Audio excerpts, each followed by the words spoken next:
வணக்கங்க. குற்றாலம் மெயின் அருவி போகிற வழியிலிங்க கடை வீதி நிறைய இருந்துச்சு, கடைகள் நிறைய இருந்துச்சு. எல்லாம் தீ பிடிச்சி எரிஞ்சதுனாலங்க அப்புறப்படுத்திட்டாங்க. மறுபடியும் இன்னும் புது கடைகளை போடலிங்க. 10 நாளாக தண்ணி வெள்ளம் அதிகமாக வந்ததுனாலங்க அருவியில் குளிக்க விடல. இப்போ மழை நின்னங்காட்டி குளிக்க விட்டுக்கிறாங்க. நாங்கள் போன நேரம் கரெக்டாக இருந்துச்சுங்க. காலை ஒரு 11 மணிக்கு போனோங்க. கூட்டம் ஓரளவுக்கு தான் இருந்துச்சு. தண்ணி பாருங்கள் எவ்வளோ அழகாக வருது.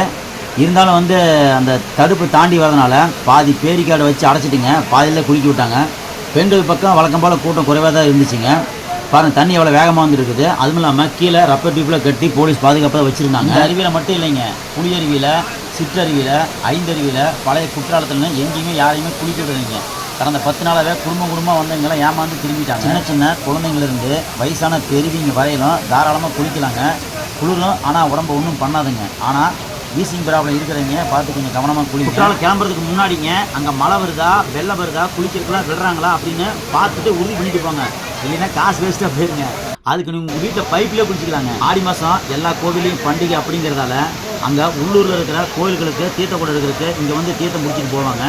ஏன்னா இந்த மாதம் மட்டும்தான் சீசன் இருக்குங்க, அடுத்த மாதம் சீசன் இருக்காது, முடிஞ்சிடும். அருவியிலேருந்து வர்ற இந்த தண்ணியிலைங்க சில பேர் குளிப்பாங்க, சில பேர் துவைப்பாங்க.